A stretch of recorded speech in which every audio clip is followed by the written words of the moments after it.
Oh, well, hello. Welcome into the first edition of 2025 Oriole Baseball.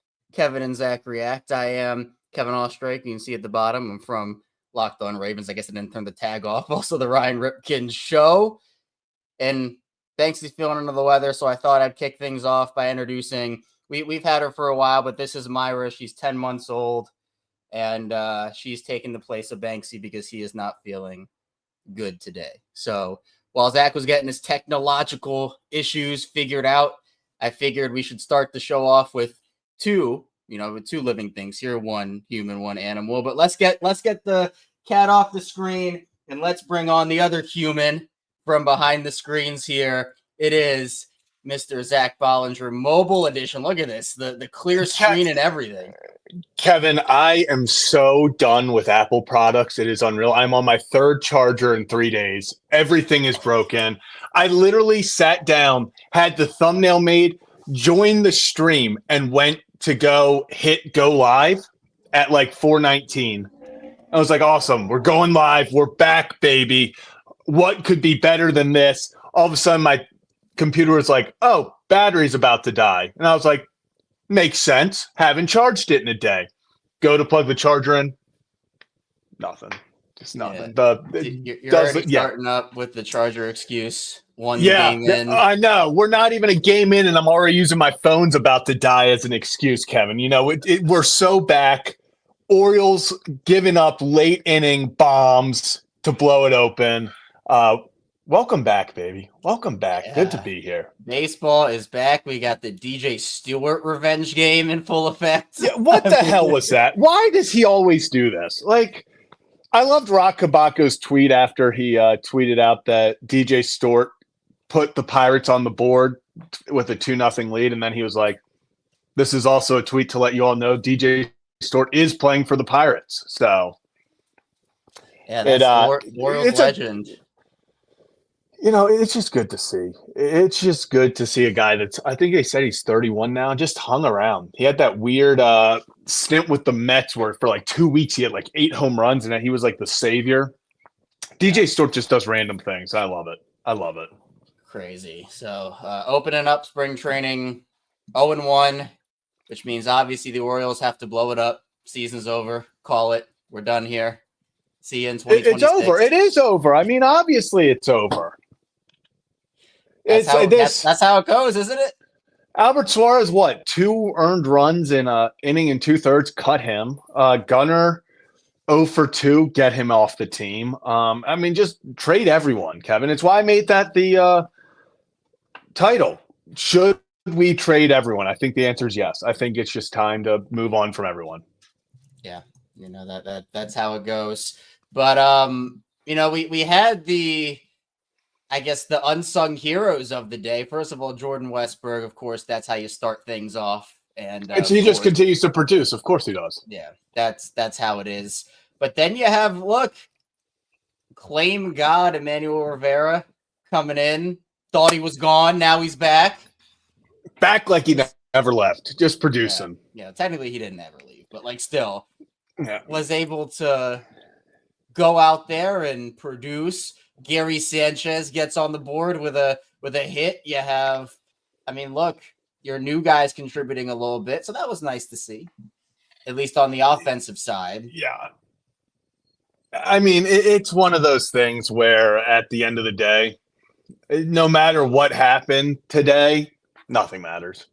Like if the Orioles scored 20 runs, every single person got a hit. They struck out every single batter. Not a single batter put a bat to the ball. It wouldn't matter. You know, it is genuinely the first game of spring training. So the best thing that happened was they left healthy. You know, we're seeing people got reps in. Jackson Holliday got 1 million reps in at second base. It felt like every ball was getting hit to him. Just overall, it's a good game to knock the rust off for everyone, including ourselves, as you see with the Charger situation. So it's spring training for everyone. Yeah, I've never seen the screen like this before, where it's like not just like the black lines. Yeah, I kind of like it though. You know, I like it. Good job, StreamYard. I like Yeah, this like addition. look at that. Look at that. So again, like we're not gonna sit here and break down in full depth a spring training game. Like it's nice to talk about, right? We can talk about certain trends that happen, but it's like the NFL preseason, NBA preseason, NHL. Like, you know, I'm not gonna sit here and say that, oh, hey, look, Gunner went over 2, he's done. See you later. I mean, Yeah, there are people, though, which is funny enough. There are going to be people who are like, didn't like Gunner's at bats. Felt like Gunner 2-0 when he flew out. Gunner's got to be patient. They're like, people will find a way to be upset about this, which is the fun part of spring training and why I love doing this so much, because people will genuinely get upset about this. But these games, 90% of them are, as a fan, it's just fun to watch, like, the guys back out there. Like, that was the thing well, for me. Like, I didn't care about this game, win or lose. Like, if guys produced awesome, like, Mountcastle and Westy both getting hits their first at bat, like, it's fun. Like it's fun. But that's what it was. Today was fun. Like, it was watching the guys were back out there. We're watching Orioles baseball, whether it mattered or not. We watched Orioles baseball. That's what was the fun of today.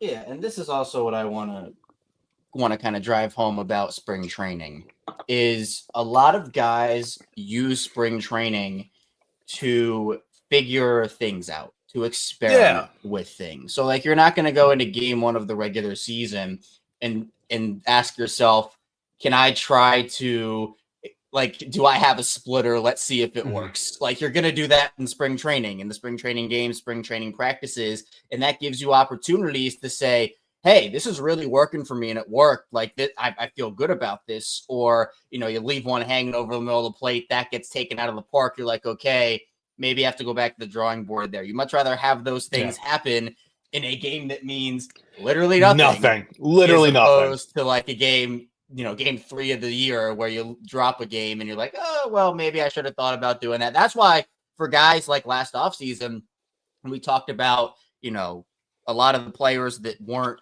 signed by spring training, particularly the pitchers, Jordan Montgomery, et cetera, Blake Snell. Those guys didn't get the they didn't get the reps, and that's why their season technically started later than everybody else's, because they had to kind of go through their ramp up period in the regular season. And so Blake turned it around. I know for Jordan Montgomery, he had a tough year overall, but that's why to me, I'm not like gonna go crazy in the like, oh, the Orioles are done because of spring training. Like they could lose every spring training game, right? They could lose every spring training game, but it's about experimenting and getting things on the right track instead of having to go through that in the regular season. Yeah, and like you said, I like the part about Blake Snell and everything. And even Blake Snell, despite the fact that he finished last year as one of the best pitchers in baseball, and that stretch at the end, he was just dominant. Blake Snell did not pitch well at all to start the year. He was one of the worst pitchers in baseball. I mean, he was costing the Giants games. It just was horrendous. And he admitted it. He was blatantly going out on social media, and with some of these reports about him finding his groove and stuff, he was literally putting under Instagram posts and Twitter comments, and he's like, hey, I'm still trying to figure this out. He's like, I'm going to be good. Don't worry about me. He's like, it's going to take me a few more starts to get this under control, but this is just me ramping up. And that's the issue, is like you said, Kevin, the biggest part of spring training, the most important part of spring training is getting the reps. This isn't – it isn't one of those things where you're going out there and you look at the box score and you're like, oh gosh. As we get closer to the actual games, when we're in late March, then you could start going, oh, Gunner doesn't have a hit yet, whatever it may be. Then you're like, that's not fun. But at no point, I saw Sam posting about, he admitted that last year, remember the chaos, the panic that ensued about Corbin Burns struggling in spring training? And then what did he do? He went out there and he was the ace of the staff the entire season. It happens. I mean, spring training, as much as Albert Suarez is going to sit there and go, yeah, I'm not happy about today, when he looks at the final box score and kind of everything.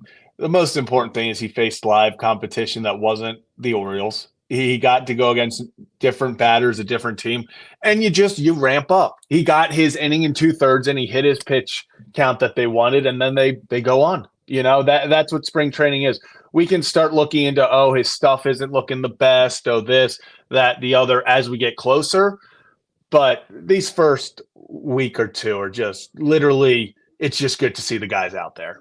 Yeah, and hey, you know what? You have another Corbin on the roster right now. Oh. So there's your Corbin. If you wanted a Corbin. You know what? You know what? I'll take it. You know what? Not the Corbin everyone wanted, but it still happened. Yeah. So 10-5 Orioles. When are they back at it? They're back at it tomorrow, right? Yeah, I think that. Tomorrow. Well, then they're just gonna do the. Yeah. I will say, just heads up, we will not be going live after like every spring training game. This is just like the first one. Just kind of get vibes on. Something happens, maybe we'll hop on. We'll still obviously do stuff leading up to the season, but we're not going to be going every single game. Like, unfortunately, that's just. There aren't enough guys. Like, there will be some of these games where nobody that is on the major league roster is going to be playing in. Right. So unfortunately, we're doing split squad stuff. And, like it's not that. So yes, once the regular season, for those who are returning, the drill here on this show. We go live after every Orioles game. We didn't do it last year because we didn't start this up until a couple weeks into the season last year. Then I think we only missed one after that. So this year, full 162 game slate. Zach mentioned it in the Discord. If you're not in there already, call-ins are going to be a thing that we're going to do, obviously within reason. I know that things can get heated after games, particularly after losses. And if you watch last year, Zach had a couple moments last year where he let it fly, which is what we like. We like the passion. We like the passion. That post Yankees fight game was the Heston hitting in the head. Yeah.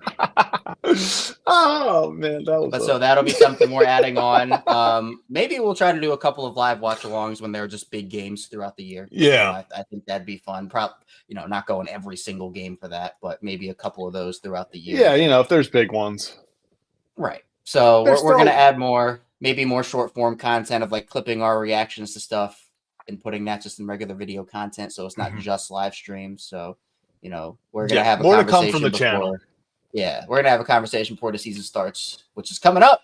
We're spring training. It gets more real every time a milestone hits. Like, it's crazy. We're already here, but we're getting Orioles baseball like every day for the next week plus.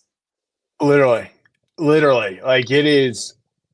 Gosh, it is crazy. It feels like I actually turned on the stream today, and it was just horrendous timing. I didn't understand. I literally turned it on, and the first thing they're doing is recapping game 2 of the wild card series against the Royals. And it's like the build-up thing. I was like, I don't need this energy while I'm logging on to watch the first Oriole game of the season. Like, we need to forget about last season. I do not need that shoved down my throat as I'm tuning in my happy place, being all excited to watch some Orioles baseball. And they're like, hey, congrats, welcome back. Here's where we left off. And it's like, okay. Yeah, they do that. They do that with all sports. I mean, it's going to be the same thing with the Ravens when they start up. And there's going to be Bills, and Orioles. It'll be, remember when the Orioles had this great pitching in the wild card, but they couldn't score runs. And here you go. The Royals. Yeah. So tired of losing Kansas City teams. I know. I'm glad. Where would you have rather Tony gone, Toronto or Kansas City? Because your hatred for Kansas City, I think, is more than other people based off of one Jeremy Guthrie. Yeah. I'd rather them go to Toronto. They're not going to do anything up there. Yeah. Toronto. And apparently there's some, I guess, rumors I've seen on the mill that, obviously Toronto's in some weird stuff with Vladdy. And Vladdy very openly is like, no, I'm going to free agency. Like, I'm going to do that. And I guess one of the promises that the Blue Jays made to Tony was that Vladdy would be there long term to get him to sign. Is they're like, no, Vladdy's going to be here for the long haul. And he's like, okay, so if Vladdy's not there, we'll see how that yeah. If Vladdy's not there, we'll see how that turns out. It's smooth. It's first day of spring training for everyone. First day for everybody. For everyone, Kevin, including us, okay? I have a phone resting on a computer screen is how we're currently rocking this. Yeah. So is this officially the end of Apple for you? Like, you're actually done now? Hell no. I'm gonna go and get a new Apple fucking what's it called? Charger, not charger. I've Computer? already gotten enough chargers. It's got to be a battery issue. No, It well, has to. because with the new Apple computers, Zach and I both have gone through computer Yes. issues. Zach has been through more than me with it, but we both went through computer issues.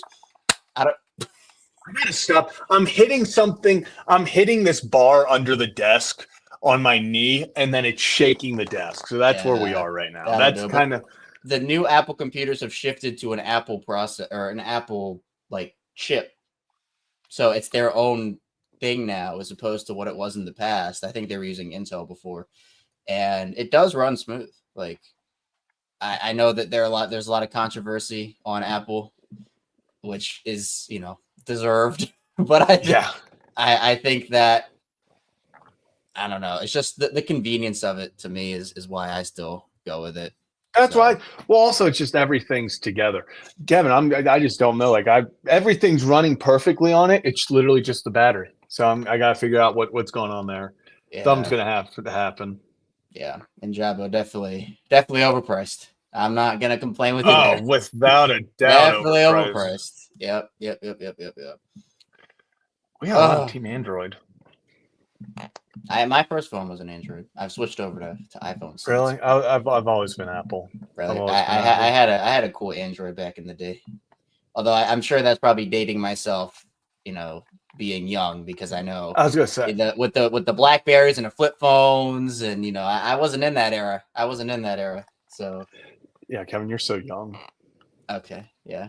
For those that don't know, since we're just doing first day introductions, I am older than Zach, even though I look like I'm 12. So yeah, I am the youngest. So people don't ever forget that. People don't ever. Even though I'm the youngest, I'm the mature one.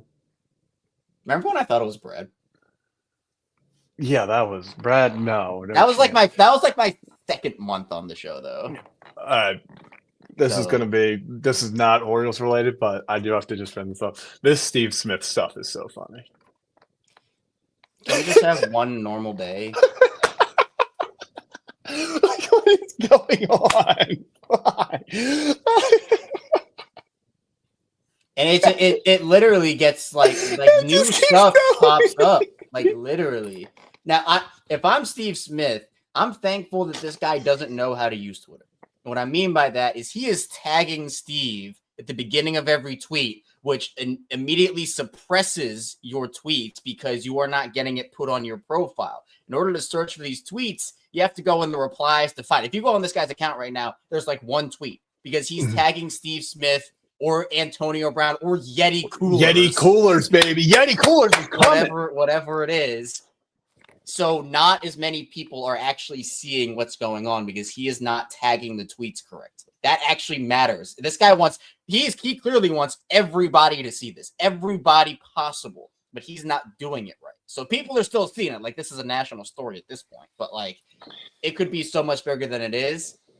But honest, I just, you go from Justin Tucker to Ben Cleveland, Terrell Suggs. Now you're at Steve Smith Sr. Like, it's just, man, the Ravens. That's just how I'm gonna say it. The Ravens. Yeah. This is an Orioles stream right now. We're talking spring training, but that honestly is the biggest Baltimore story of the day outside of the Orioles being back. So like, I loved it. I love it. It started out where I was like, I thought it was just a random account saying this stuff, and I was like, what the hell? And then he posted the phone call. Yeah, I'm sorry. Yeah, I'm sorry. Just Steve Smith, you dog. You just this is just all of it is just hilarious. But back to the Orioles. I just need to when we brought up maturity and stuff, I immediately started giggling thinking about that. So, oh my gosh, it's if you don't know what we're talking about, you just go on Twitter. It'll be there. It'll be there. Do you want to play a game? Because I know we're not going to probably go live for a lot of spring training games. So I guess Do you want to do like? And we might do this again as spring training ends, but maybe like a not prediction-ish, but like awards. Like who we think is going to break out, who we think might be a disappointment, who we think is going to be the MVP of the team, best pitcher, Cy Young. Do you want to do something like that? Yeah, let's do it. Let's get some predictions going. I like it. All right. Where do we want to start with MVP? I feel like that's just the Yeah, let's go natural way to MVP. go. Yeah, Kevin, you go first.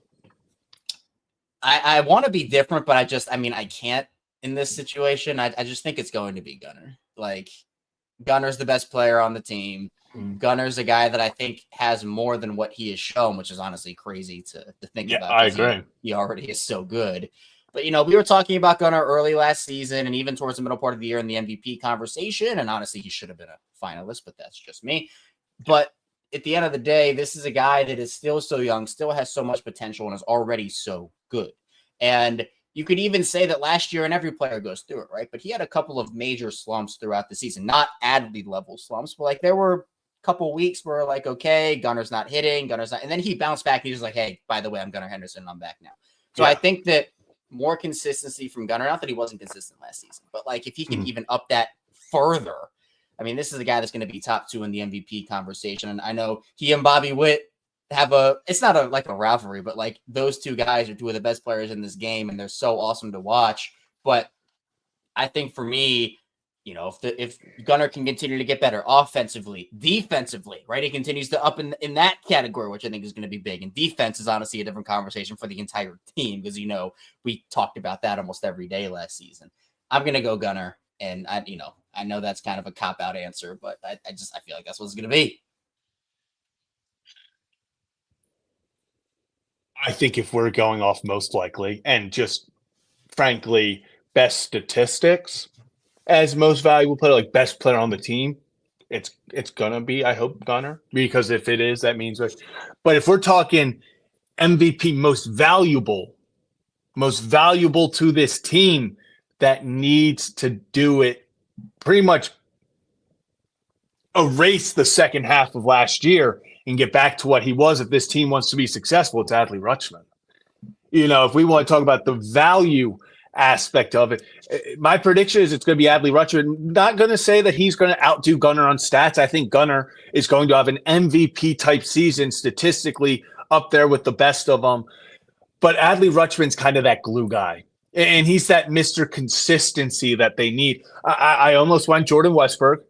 I very much wanted to go Jordan Westberg, but I was very close to going Jordan Westberg. But I want the consistency from Adley. And when I think about the value of if his pitch framing gets back to where it was, if defensively he's back to where he was, if offensively he's back to where he was, if he can become that complete player that we saw the first 2.5 years of his career and kind of fell off at the end of last year, you can say it's injury, out of shape, whatever it may be, nagging stuff. I think if Adley Rutschman returns to the Adley Rutschman we know, that's the most valuable thing that can happen for the Orioles because he has been that glue, that guy. He's helped the pitching staff. He's helped the offense offensively. A little off topic here because I was about to mention just kind of some, lineup stuff. I love him in that 2-3 hole, like batting behind, I can't wait to get back into lineup discussions because that's always fun. But if you can plug him in that 2 spot and know that he's going to bat close to 300, have a 400 on base percentage, just slugging 800, getting back to what he does, that is the most valuable thing that can happen for this squad. Yeah. I mean, it's going to be so important for Adley to regain his form.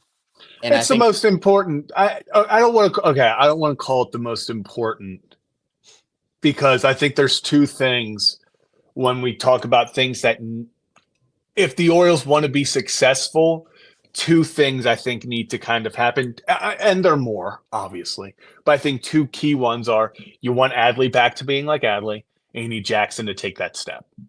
Those are the 2 things that if this Orioles team is going to be great, I'm not just talking good, not an 85-win team, 88-win team. If they want to be great, back up in that 95-ish win range, Jackson needs to take that step. We can go talk a million minutes about what the pitching staff needs to do if they want to be successful. But offensively right now, you need Jackson to take that step. You need Adley to return to his form.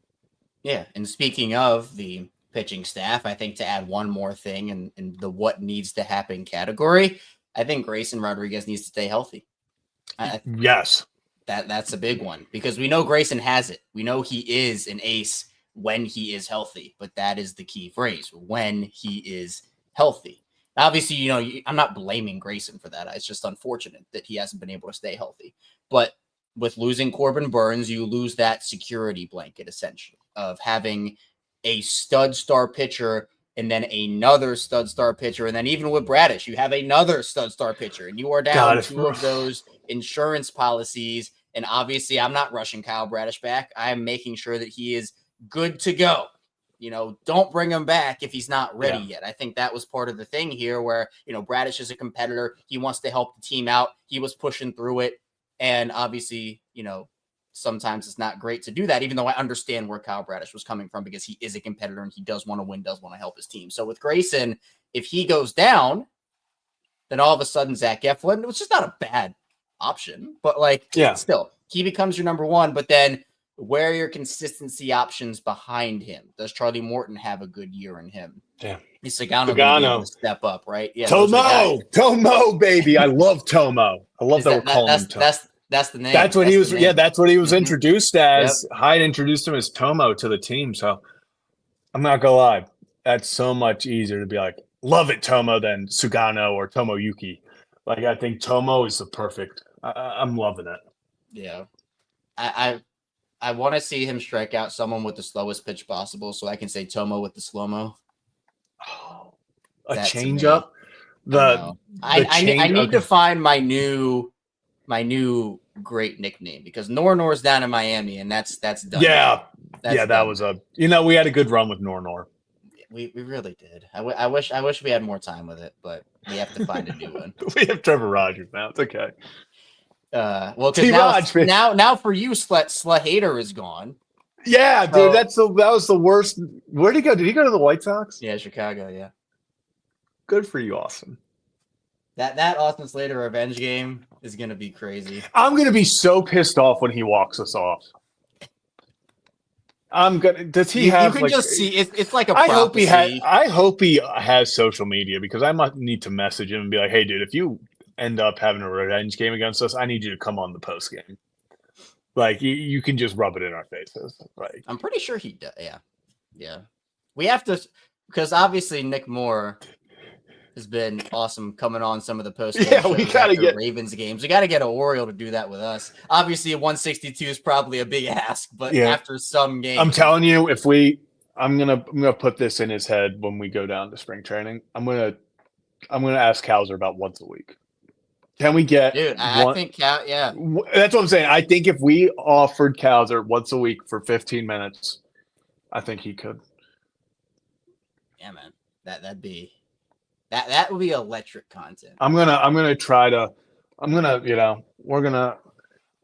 to work some things out when we're down at spring training. Kevin, we're just gonna have to corner people. We're just gonna see someone off by themselves and we're just gonna run over there. Well, and sign this contract. Now you're gonna have to teach me the ways because for next year for the Super Bowl, you're gonna this is how you did it at the Super Bowl, right? You run up to somebody, right? Literally. You say, hey, come on over, right? You got to teach me the ways of doing that, especially down at spring training, right? God. That's how it goes. You know what sucks is he didn't do any putts, but the most unfortunate thing was probably the nicest person that I enjoyed talking to, just going up to them and was the nicest about everything was Cam Hayward. I was like, damn. I was like, it's gonna be so hard to root against you now because you are such a nice person. Did he come over and putt? No, so he was getting dragged around by Bounty. Bounty just had the. Because you said there were a bunch of players that were getting dragged by Bounty, right? Bounty, Kyle Hamilton, Kyle Van Noy, everyone that you see in those Bounty commercials was there with Bounty and was on a schedule. It was insane. Yeah, well, they were probably filming content for the next 6 months to a year. Oh no, they were. Their stuff I would watch them and Kyle Hamilton, Kyle Van Noy were writing stuff on whiteboards and showing them. I was like, this is gonna be a commercial in 3 months right before football season. So yeah. So we're gonna find a way though. We're gonna find a way. Yeah. Who would be a backup? Kowser obviously is Kowser would be entertainer. Honestly, any of the players. First of all, I'm not turning down anybody because I think any player. Yeah, a guy that I would love to because weirdly enough I think pitcher might be easier for us because we can get them on days that they're not. Do you think Dean would do it? That's what I was just thinking. Maybe we'll text We'll try to get some people. I think even if we just have like guys on a rotation, so it's like, hey, this is your week. Give us 15, 20 minutes after. Like we get just like 8 Orioles players in the group chat. Just be like, one of you join. like just send the stream link in and be like, somebody. Pretty much what we did for Nick Moore. We just kept sending the stream link in until he. I know, yeah, that actually was a while in the process because Zach would say, and Zach would send the link in the chat, and sometimes I would do it when Zach's charger was acting up and say, hey, if anybody wants to join, and then I think was it after that first Steelers game? Maybe, yeah, or no, not the first one. The second, was it the second one? Yeah, it was the second one because. Yeah, it was the second. It was late in the season because he came on like 3 of the last 4 games or 2 of the last 3 games. Yeah, I was gonna say he came on through. I think the final. It's obviously not the Buffalo one, but like he was. Yeah. So he came for Steelers, Browns. Actually, I think it was just Steelers and Browns. Yeah. Okay. So he came on for 2 consecutive weeks. Mm-hmm. Right, oh no, 3. Oh wait, did he come on the week? I don't know. I'm getting confused now. Regardless, we're going to try to find a way with the Orioles players. I see Aviator. Can y'all do 1 KZR stream from Camden Yards like on the flag court? That'd be awesome if we could do that. I don't know how Camden Yards internet is. I don't know. Yeah, we might be doing it on our phones, but hell, honestly, if we could figure that out, that might not be a bad idea. Like give us just a quick like 20 minutes on it because I don't know how long they'd let us stay, but. Could you imagine just getting a whole table on the flag court with like computers and lights and stuff? Gosh, well, I would just tell them to keep. I was like, keep the field lights on. Yeah, man. My thing is the best or the funniest idea that obviously is never going to happen that we've had is I just love thinking about what it would be like if we could just run the games from stream. Like if there was that's what spring training they should let us do that. Spring training might be the time we can. Okay, so I think we put it in somebody's mind this year with next year in mind. I think we're putting it in people's minds starting this year. Hey, can there be 1 inning? Yeah, just a singular inning where the chat manages a game. We could get this. We have the Boston Red Sox are playing Northeastern University yesterday. So, obviously we should be able to do this. Give us a split squad game. We don't even need to be with the major league team. Just give me 3 prospects on there, and I'll make some magic happen that inning. Dude, worst thing for the Orioles would be we get 5 runs and go 3 up, 3 down in that inning because then people would start questioning if we should be running shit, If we just go out there and imagine the calls of saying, the Orioles might need some new leadership. Let's bring in these 2 stream guys to go do it. That would be the craziest timeline. The craziest timeline. Us sitting there, it's like the World Series. It's like a complete "how did we get here" moment. It's like the scratch. Yep, that's me. I bet you're wondering how I got here. Yeah, that'd be insane. So we got to make some. Make some introductions and plant some ideas in people's heads because that is what I'm looking forward to doing. And I think we could do it, Kevin. I think obviously 2025 we plant the idea in someone's head. 2026 we have a singular inning in spring training. By 2027 I don't see why we're not the manager. That's the plan. You just a poll. Co-manager. There you go. Just a poll up the entire time. Do we pinch hit? Opposing fans find the stream and start voting against it. There would be a market. If someone made a league, like a separate league of sport. I don't care what sport it is. No, they did it with football. Do you remember that? Where it was the fan. Yeah, I legitimately think it lasted 2 weeks. But it was a profession, and it was the fans get to vote on run pass. If I'm the other opposing team, I'm just controlled football. Yeah. If I'm the other team, I have someone on the sideline holding a thing, watching what the other team's doing. I'm like, they voted pass. Okay, are you allowed to audible? The quarterback gets up there, the fans voted to run. They're stacking the box. Am I allowed to be So they ran for 2 seasons, and then the 2023 season was postponed because they tried to do it for basketball, but then they paused the league because there was a loss of funding, which doesn't necessarily doesn't No shock way. me. It was supposed to apparently come back last year, but it never did. They said they wanted to expand to 20 teams. You know, Zach, we might have to buy this league out and bring it back.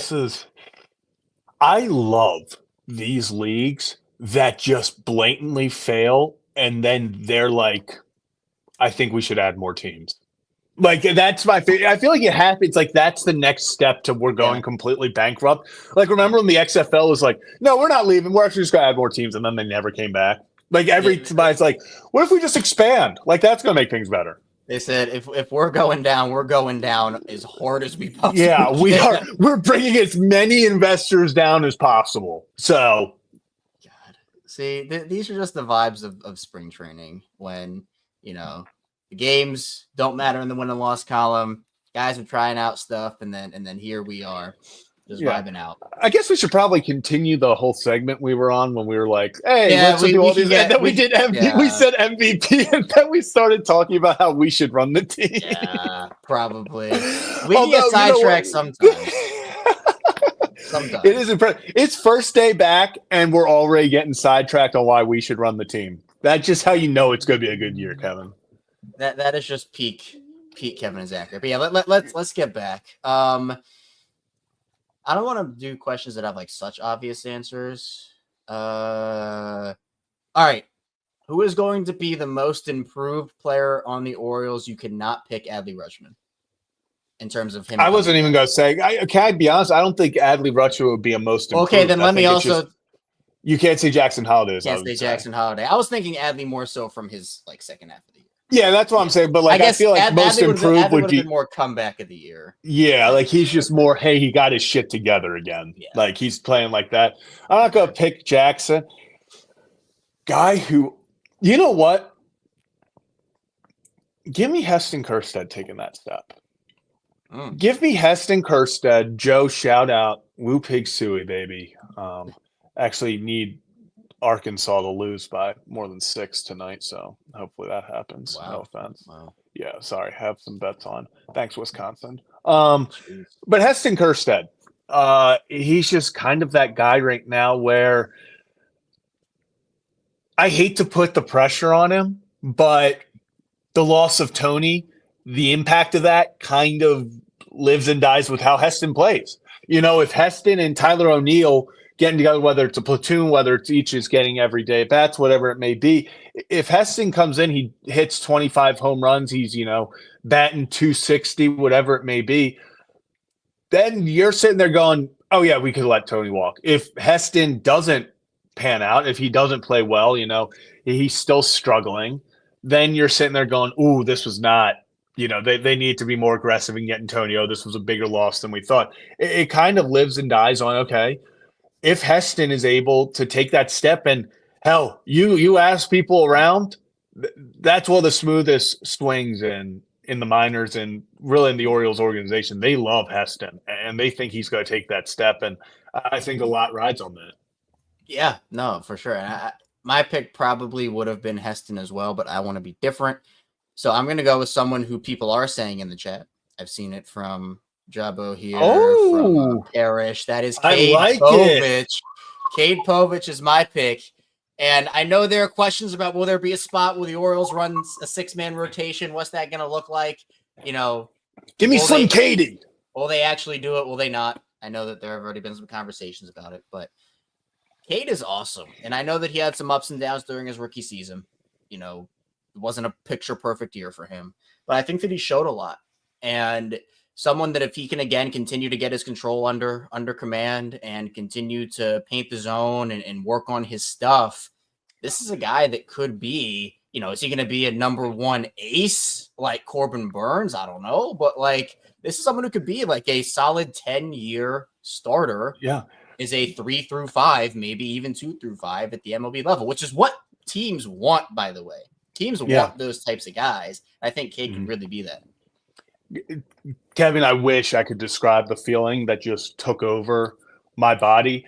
that we're talking about Cade Povich, we're talking Orioles baseball. It just feels so freaking good to be back because I completely agree. I think Cade Povich is that guy that kind of, I don't want to call him the X factor because I'm still saying the X factor in this rotation is Tomoyuki Sagano.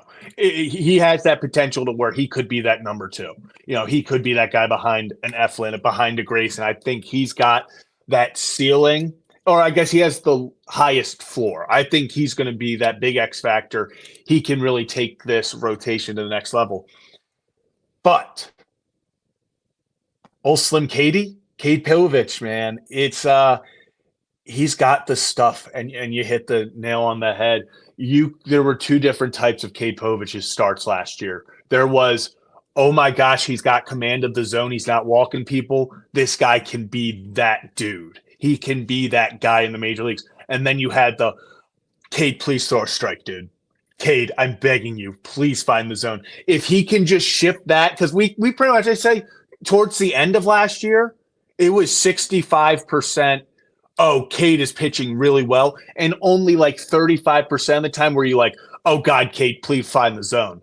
If you can get that to an 80-20 this year, where 80%, 8 out of 10 games, he's pitching solid. He's giving you chances to win. He's in every single game. That's beautiful. You just don't want to make it back to that point where it's 50-50. You're like, what Cade are we getting today?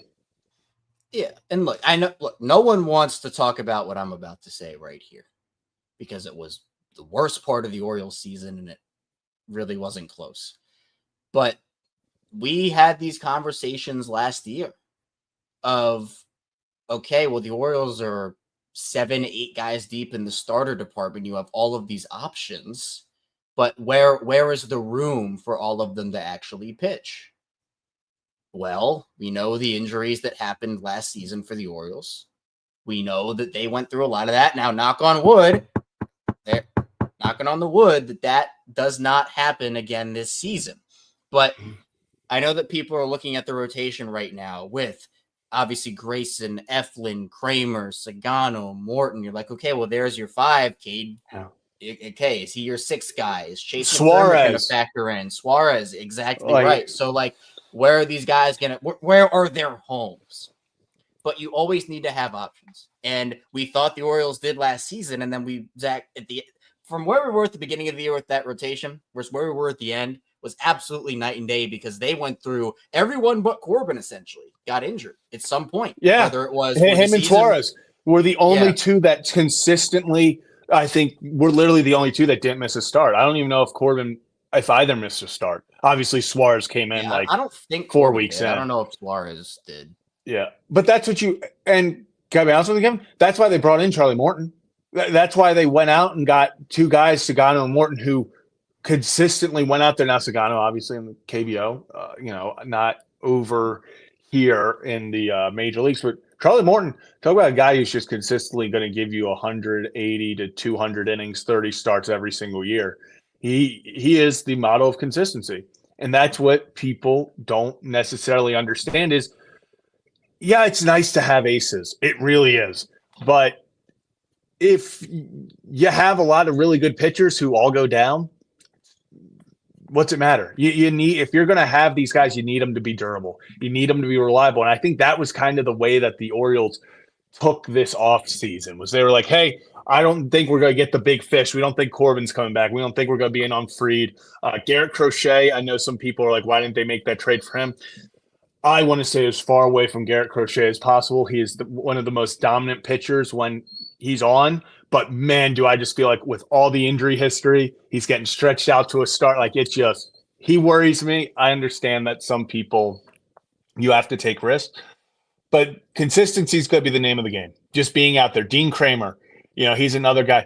I was getting blamed, Kevin, because people don't understand the sentiment behind wins as a pitcher. I would not be surprised if Dean Kramer messes around and has the most wins on this ball club. And that doesn't mean – that he's going to be the best pitcher. It means I think he can go 6 innings consistent, 6-7 innings while only giving up 3 to 4 runs. Now, that's going to put your ERA around the 4. It's not going to be a sexy number. You're not going to look at it and go, that's a Cy Young candidate. But when the Orioles won 101 games, the win leader that year on the team, Kyle Gibson with a 4.7 ERA. People were like, if Dean Kramer's our best pitcher, we're screwed. I'm not saying he's going to be the best pitcher.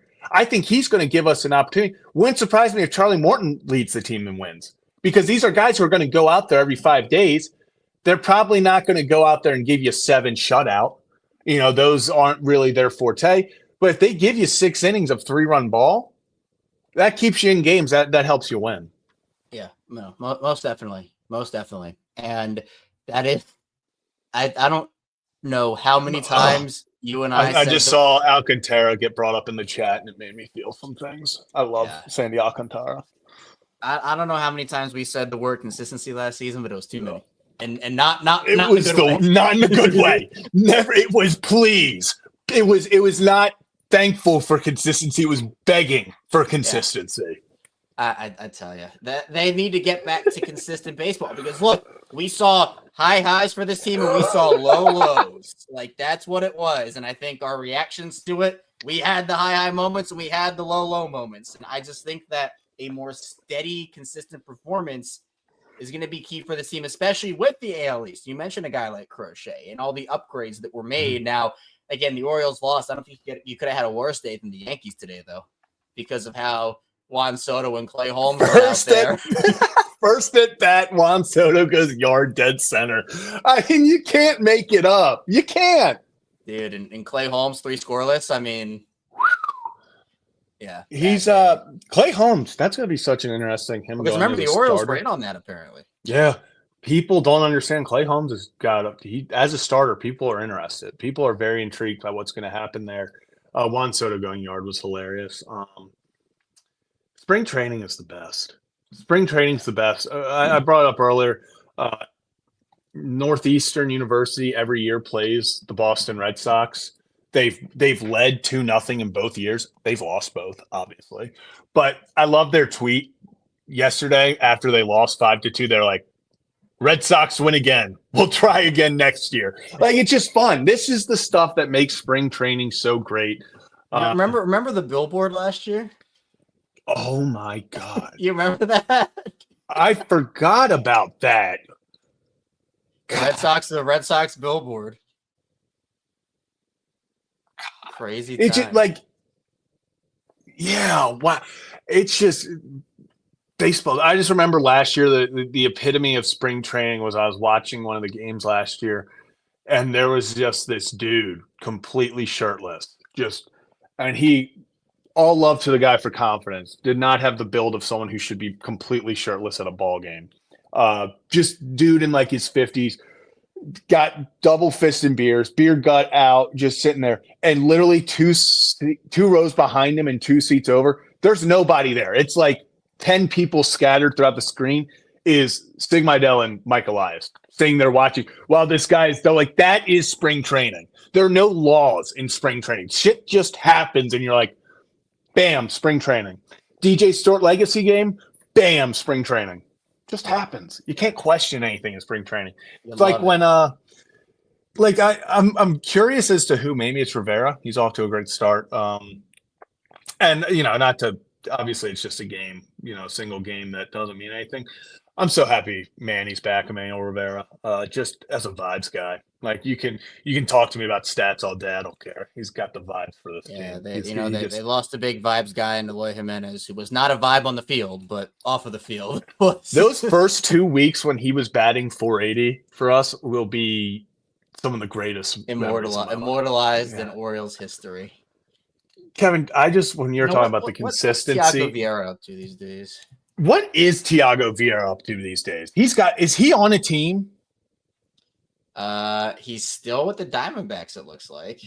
No way. Also, Joe, I'm saying Orioles should play the Hall for spring training. Get this shit off my feed. I might. If Joe, you're lucky that he's talking about Calvert Hall. Joe, you're lucky that I'm in guest mode right now. I can't ban anyone from the chat, or you would so get a 5-minute timeout for that. So just consider this your spring training warning, Joseph. Of no Calvert Hall talk in the chats. Yeah, We might have to make that rule. You too, Brooks. Wow. I see you lurking there Yeah, too. wait, what's up? Yeah. I see him looking. I see him lurking. Yeah, Brooks is in here. What's lurking. up, Brooks? Go check I out see Gary him White Stole My lurking. Lawn Furniture. I Brooks see is him lurking in lurking. there. And then speaking of Joe, shout out to you, Joe, for the $5 Joe. donation for the 0.5 ownership of the football team. So, we really have to get on that investment project. Can you put CVs up there? Joe, appreciate you. This is the shit I love. The most recent guy. Ugly performance from Gunner today. Not deserving of an extension, if you ask me. Trade him for someone like DJ Store. Couldn't agree more. There you go. Yep, that's right. Couldn't agree more. Time to blow it up? Question mark. Could be. Performance like that, you got to look at all your options. So. Kevin, I'm not gonna lie. When I made the title, the thing I did, I genuinely thought there were going to be people in here like, it's the first game of spring training. Why are people wanting to blow? Like, I thought people were going to take it seriously. Like, I was hoping people were going to show up ready to be done with this team, because that's my favorite. My favorite is something happened in spring training and immediately everyone is just like, get this shit over here. Yeah. Crazy. All right. Do you want to keep going with our game? I think we have a couple more. Actually, real fast, Kevin, just when you were talking about consistency, I remember last year, literally, like, I hate that this is my memory of last year, was the number of times that Orioles would be up like 3-2 in the 7th or whatever, and they'd blow it in like the 8th, and you could just tell from Twitter, and I would just text you afterwards. I'd be like, God damn it, this is gonna suck. And we would be joining just head down, and the whole chat is just like, get that effort, Brandon Hyde, out of this city. Well, it was Kimbrel, obviously. I have blocked Craig Kimbrel out of my life. Every time someone brings up Craig Kimbrel, I am reminded that he was our closer. Dude, I have seen people say that he literally is not a Hall of Famer anymore because of his season. Oh my God! What? He's third all time in saves. Look, to be fair, it is a rough way to go out, assuming this is it for him. So, gosh, yeah, he had to be injured last year. I don't know what the deal was, but I will stay as consistent as I was then. Speaking of consistency, saying the Orioles got rid of people for less. They got rid of people for less, and they kept them on the roster, obviously because of sunken cost fallacy, which obviously invested the money anyway. Might as well play them. They should not have done that, but it's kind of where we were. So, are you still here? I'm still here. Okay, okay. Yeah, there we are. Yeah, you're good. Cool. All right, let's move on. I want to do one that's more of a maybe out of left field question, but still something that every team has to go through. Which player are you most worried about this season? And that can be due to injury concerns, due to you don't think he's going to do well this season. Felix Bautista. Okay, yeah. Because I feel like a lot of this bullpen looks a whole lot worse without Felix Bautista. I love where this bullpen is. I know there's some people who have their question marks. They wanted to go get another top fish, all that. I get that. If Felix Bautista returns to 85% of his form, like, let's just put it this way. Felix Bautista, when he was at 100%, was the best pitcher in baseball, the most dominant pitcher in baseball. When you looked at every advanced stat, all of it, there were very few that come close. If he's 85%, he's still a top 5 closer in baseball. If you have that, it means that the Gregory Sotos, the Seranthony Domingos, the Yenier Canos, the CNL Perez's, all of them, the Kittredges, they get pushed down. They're covering the 8th, the 7th, the 6th. You can match up Keegan Aiken. You got these star-studded guys that in the middle to later that you can match up, and they're all quality guys. You feel really good about that. If Felix doesn't return to his form, if there are question marks suddenly at the closer position, and now you're sitting there going, okay, do we put Seranthony in there? Are we trying Gregory Soto again? Are we going Yenier Cano? Whatever it may be. If Felix Bautista is close to what he was, this can be one of the best bullpens in baseball. If he's not, I think there becomes some serious questions again of how can the Orioles close out games? And that's where it's going to be interesting. So that's where I'm worried the most. If there's one position because I think that affects a lot of people. Well, I just think that with him coming back from Tommy John, there's just always that initial worry of or is Felix going to be Felix? How much time will Felix need to feel like Felix again in a in-game setting? And sometimes guys just need more time. Sometimes guys don't. I just think it's the uncertainty level where Felix, I have confidence Felix is going to get back to who he was before. Like, I have that confidence. Will it happen or not? Obviously, I can't tell you that because we don't know the future yet. I wish I did. Yep. But it's just for him. And look, if you didn't know, I'm a Denver Nuggets fan. I went through this with Jamal Murray a couple of years ago when he tore his ACL. It takes some time for guys to get back and feeling like themselves again in a game setting. Obviously, the bullpens help, spring training appearance, like whatever it may be, helps those guys. But for Felix, I do understand the worry of like, okay, what is he going to look like when he comes back? That's that. Yeah. I'm going to go a similar, but a little bit of a different approach. Because again, my answer would have been Felix, but I'm not going to be the same. I'll be different for the conversation, for the sake of the conversation. And I think it is an interesting conversation. I'm going to go Tyler O'Neill.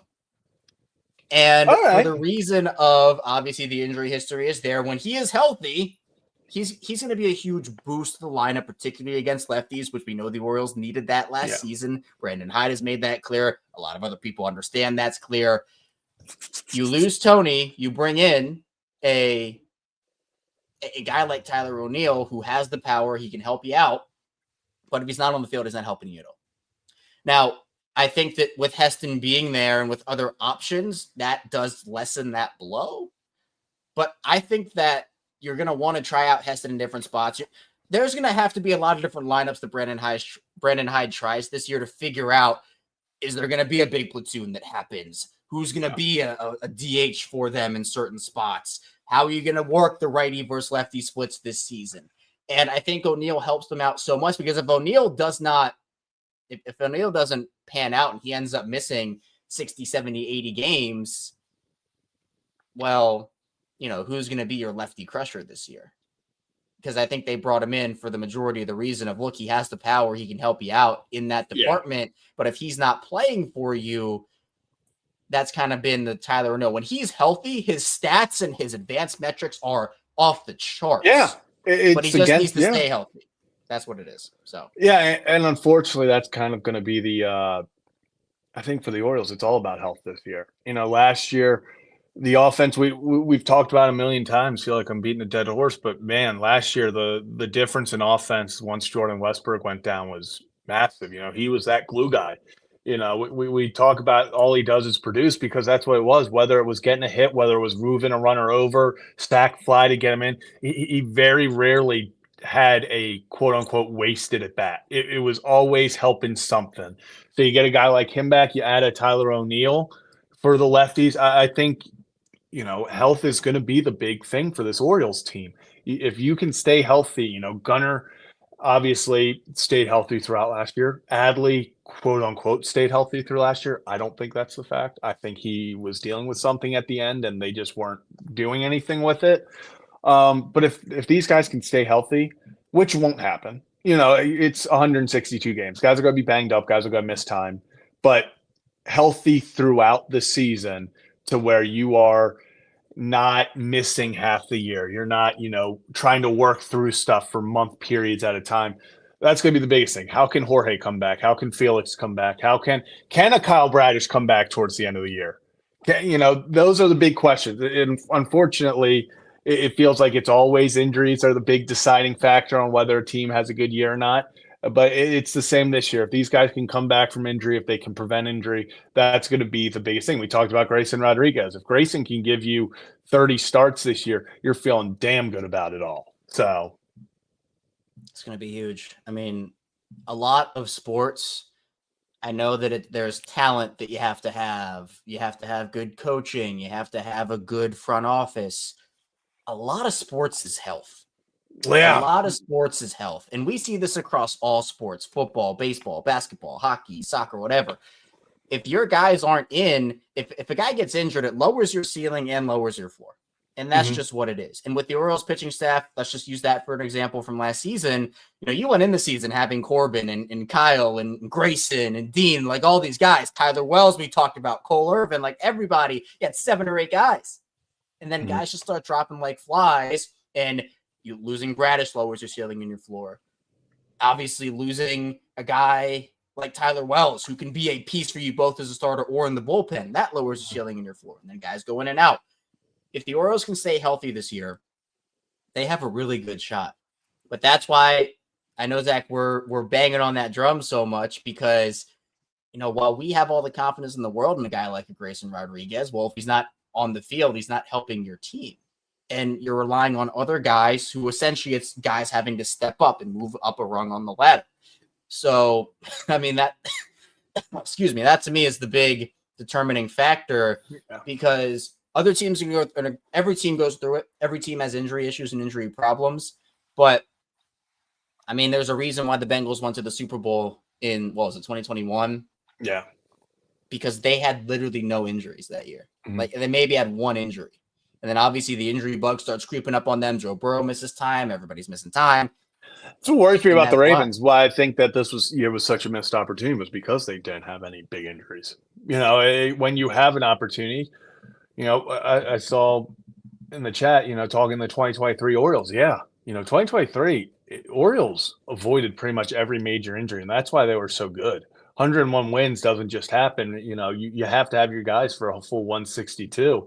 And so that's what the impressive thing about that was, if you stay healthy through an entire season, you're going to have more success. Like you talked about, Kevin, an injury doesn't just lower your ceiling, it lowers your floor. So, yes, you can have guys that come in and for a few moments, few games at a time can pick up the slack. Yeah, if Gunnar, something happens, knock on wood, Gunnar has to miss 4 games, you can find someone for 4 games to, pick up the slack here, get you a run here and there. It's when, you got to avoid these, okay, he's missing, like with Westbrook. That was the biggest thing last season was when they lost Westbrook for almost a month and a half, 2 months, that completely derailed that offense. Talk about lowering the ceiling and the floor. It felt like it lowered everything. It felt like it just free-falled the floor and ceiling. There was nothing stopping it at that point. So, yeah, I think staying healthy is the most important key for the Orioles this year. Yeah, 1,000%. By the way, just quickly, Brooks, we got to get something like this going here. We got to get a we're gonna need something. Yeah, we call Nick Moore. We get Nick Moore. We need Nick Moore. That's right. Team. We need to get. we call Nick Moore. We can go Nick Moore on the Ryan Ripken show team. Then we can put we can go Kyle Hamilton on the Gary Williams team. You guys get Rocco. Yeah. We'll give you Rocco. We get Kyle Hamilton, Rocco. Same. Yeah, same you guys. thing. Same thing. Same thing. Let's go X Factor here. Yeah. Because I have an interesting one. I want you to go first though, because I know you've mentioned a couple of guys for X Factor. I know. Let's do not named Adley. Let's go not named Adley, because I think Adley's the big guy here. So X Factor not named Adley. Who do you have? Ryan Mountcastle. I like if Ryan Mountcastle can stay healthy, he doesn't have his bouts with vertigo, hopefully. He can just kind of stay in that groove that we know he can stay in. I mean, Mountcastle with that new wall, bringing the wall back in, stuff, he could very easily have a 30 home run year. He could be – we've seen there are moments in time where Ryan Mountcastle for a week at a time has carried this offense. Hell, we've seen it in Toronto multiple times. And we're starting in Toronto, so maybe just start off hot, Mountie. Just start off. But Ryan Mountcastle is a big X factor for me. I think he's kind of a forgotten guy in this lineup that when he's on, we talk about streaky hitters. We talk about when guys get hot, it's hard to beat them. Ryan Mountcastle, when Ryan Mountcastle's hot, I would argue he's probably one of, if not the toughest guy on this team, just because Ryan Mountcastle, we talk about this all the time, when he starts using the whole field, he's a very dangerous hitter because he'll put it 450 feet dead center, and then the next step back, he'll poke one over the first baseman's head. So X Factor, I'm going to go Ryan Mountcastle. Let's make something happen this year, Mountie. I like that, actually. I like that a lot, especially because, when you talk about a guy that just mashes for power like the way Mountie does and actually sees the whole field pretty well also, and is someone who can hit that ball all over the place. I think that he gets in such a groove and then he goes down and it's like, man, it ruins all the momentum. So I think Mountie's a good one. I have like three kind of out of left field maybe names, but maybe not so much. Is one of yours Kobe Mayo? No. But if you want to I almost said Kobe.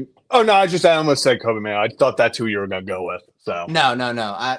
Which that is a good one, by the way. I think Kobe's a big yeah, X factor for them, especially if guys go down and yeah, Kobe has to step up into a bigger. I think Kobe's gonna have a role this year, but like if he's I do needs to too. step into a bigger role, yeah, that one's good.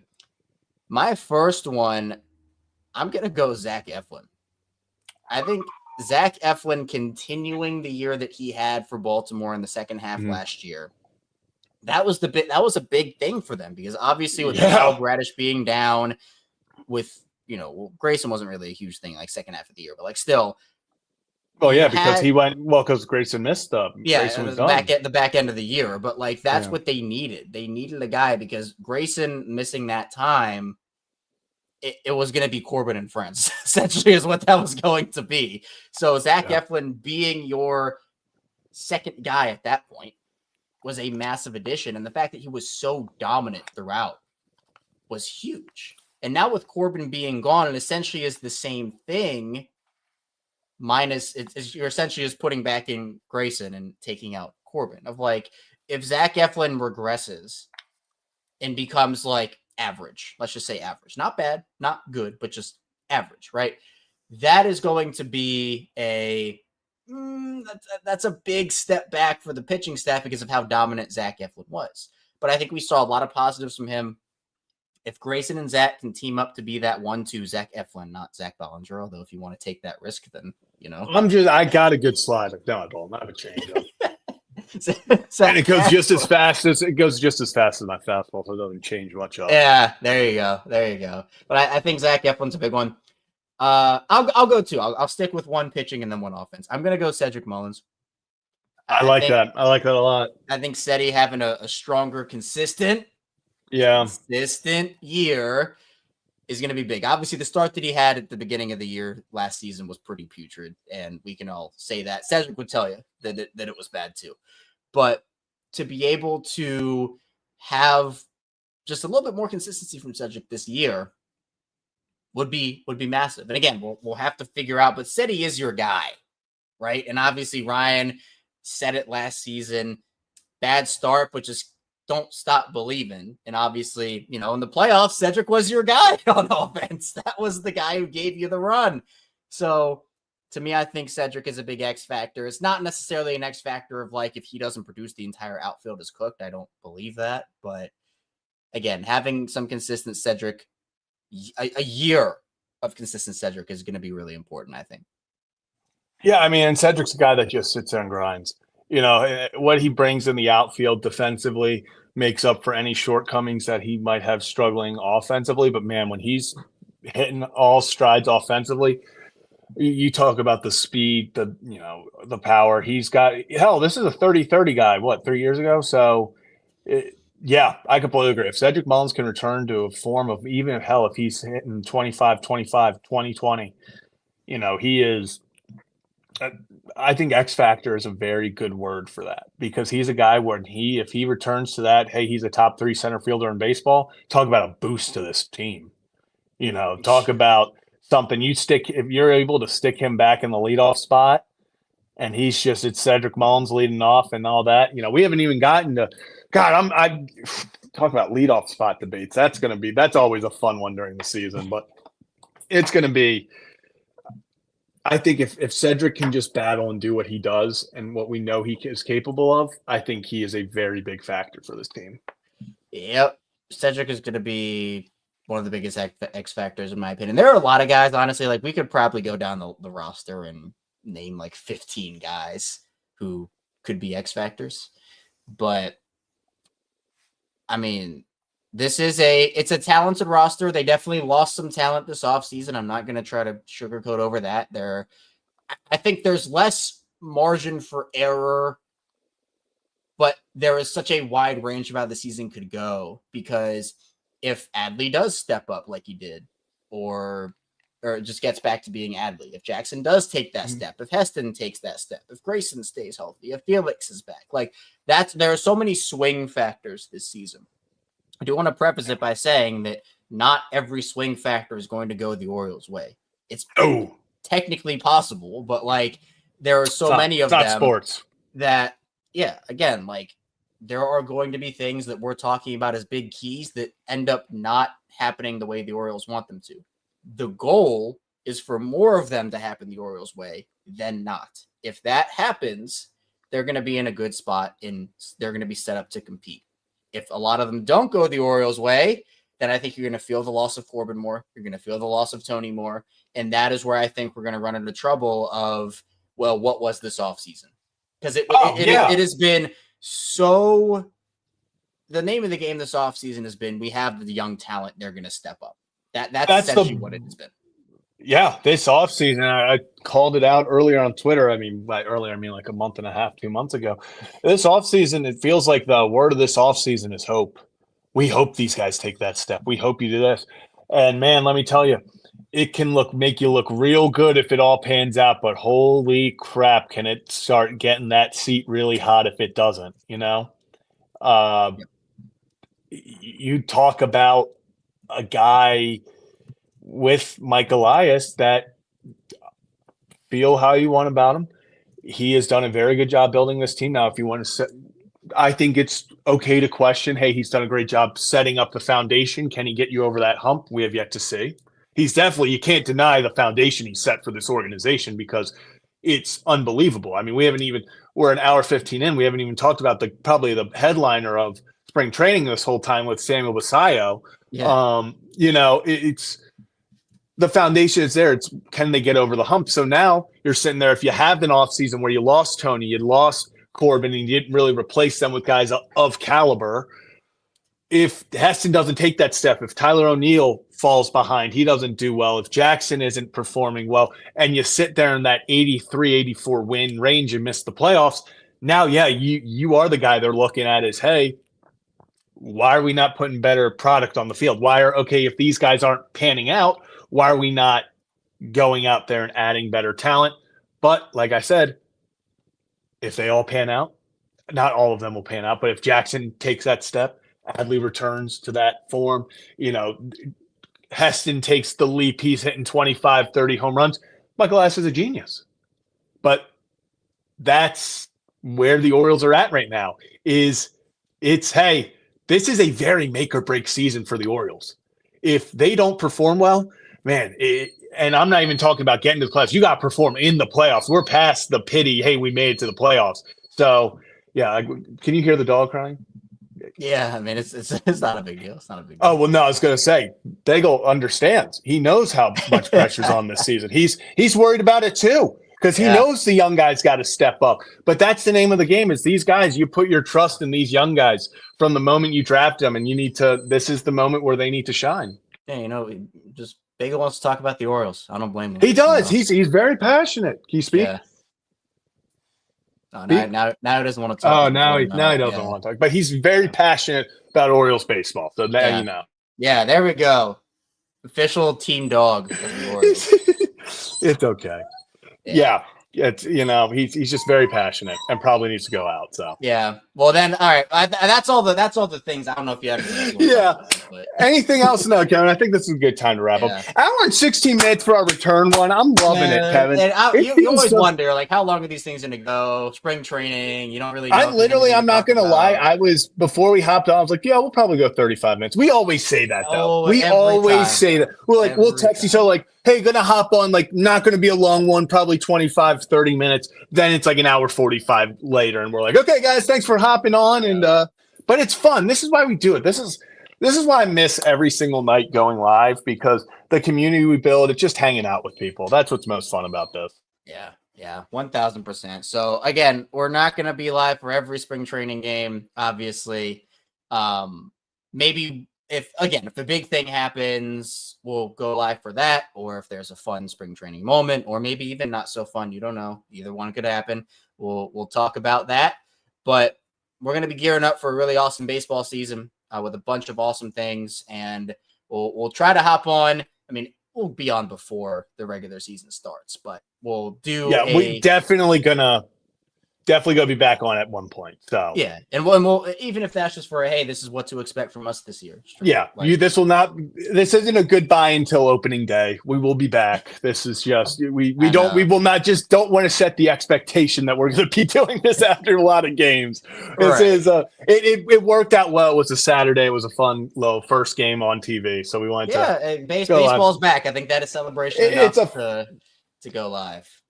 Yeah, exactly. So Kevin, I think that's all for this time. It's going to be man, am I excited. I needed to itch to scratch that itch to talk baseball. So this was good because I've been telling people actually recently, like the past few days, people have been like, oh, how's the time off? Like not streaming as much these past 2 weeks. And I'm like, I need to talk baseball. Like, I'm like, that needs to happen. Well, get ready for it because we have months and months of that ahead. And we, of course, will be here for you every single Orioles game on Kevin and Zach React. So if you're new to the channel, hit that like and subscribe button. Follow along with us here this Orioles season. Again, once we get 2,400 subscribers, we're going to do a epic 24-hour stream, which will have plenty of shenanigans planned. Shenanigans as well. I see Brian talking about the pickle soda. I have plenty planned. We didn't get to do a lot of ramen last year. We're going to do a lot of ramen this year. Do you remember that, Zach? Just one last thing where I said the ramen thing. If the Orioles that killed the Orioles season, Kevin. I don't know how, but if the Orioles sweep, I will do spicy never ramen. Again. There was never a sweep.